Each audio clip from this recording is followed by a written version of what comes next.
আমরা চিন্তা করছি যে প্রত্যেকটি গণমাধ্যমকে সংবাদ জনগণকে দেওয়ার আগে ওই সংবাদের ফ্যাক্ট চেকিংকে নিশ্চিত করতে হবে।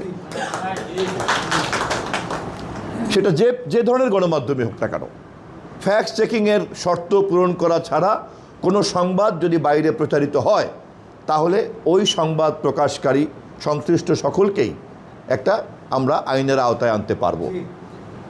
কারণ আমি আগে যেটা বললাম, অপতথ্য ছড়ানোর যে ঝুঁকি, তো সেটা মোকাবেলা করার জন্য ফ্যাক্ট চেকিংয়ের এই শর্তটাকে আমরা জুড়ে দিব গণমাধ্যমের দায়িত্বশীলতাকে নিশ্চিত করার জন্য। আমি বিশ্বাস করি সৎ সাংবাদিকরা সকলেই আমাদের এই ভূমিকাকে সমর্থন করবেন দায়িত্বশীল স্বাধীনতাকে নিশ্চিত করার জন্য। কিন্তু তার চেয়ে বড় সমস্যা হচ্ছে এই যে এখন সারা পৃথিবীতে প্রেস কিন্তু এখন আর প্রেস নাই, এর কিন্তু কমিউনিকেশনটা কিন্তু অনেক বড়। পত্রিকা পড়ে না অথচ তথ্য এবং খবর রাখে এমন মানুষের সংখ্যা কিন্তু অনেক বড়। তারা সবাই ভার্চুয়াল খবর নেয়, তাই না?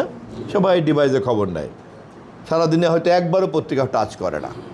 ফলে প্রিন্ট অ্যান্ড প্রেসের সঙ্গে কিন্তু এখন আর পাঠকের অথবা সংবাদ গ্রহীতাদের সম্পর্ক না থাকলেও চলছে। দিনকে দিন কিন্তু গণমাধ্যমের জগৎ কিন্তু এইভাবে আপনার ফিজিক্যাল জায়গা থেকে ভার্চুয়াল জায়গাতে কিন্তু ট্রান্সফর্ম হয়ে যাচ্ছে। তো ভার্চুয়াল জায়গাতে যখন এই ধরনের জার্নালিজমের প্র্যাকটিসটা শুরু হয়ে গিয়েছে তখন কিন্তু এটা একটা নতুন ক্যাপাসিটির প্রশ্ন দেখা দিয়েছে।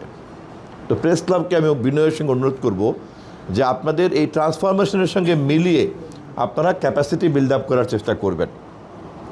তা নাহলে সাংবাদিকতার যে নতুন সংজ্ঞা পৃথিবীতে এখন শুরু হয়েছে এবং এটা যেভাবে বিকশিত হবে সেখানে কিন্তু দেখা যাবে যে পুরনো সাংবাদিকদের যে কাঠামো, ধারণা, চিন্তা এবং ক্যাপাসিটি ওটা কিন্তু ইররিলেভেন্ট হয়ে যাবে, অপ্রাসঙ্গিক হয়ে যাবে, অপ্রয়োজনীয় হয়ে যাবে, অচল হয়ে যাবে। আবার আমি মন্ত্রী হওয়ার পরে প্রথম থেকেই এটা নিয়ে চিন্তা করছি এবং এখনও কোনো সমাধান বের করতে পারি নাই যে এটাকে সময় উপযোগীভাবে কীভাবে দাঁড় করানো যায়, পুরো তথ্য ব্যবস্থাপনাটাকেই কীভাবে একটা সময় উপযোগী করা যায়। বড় বড় দুইটা চ্যালেঞ্জ।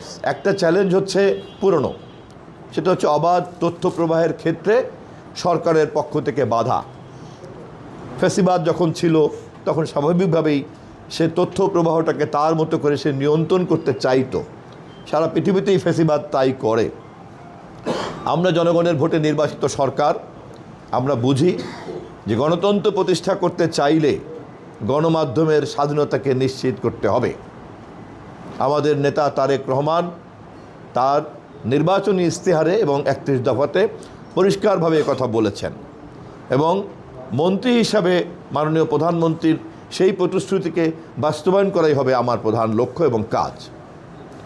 আবার একই সঙ্গে মানুষকে অপতথ্যের হাত থেকে রক্ষা করে সুরক্ষা দেওয়ার দায়িত্বও কিন্তু আমাদের।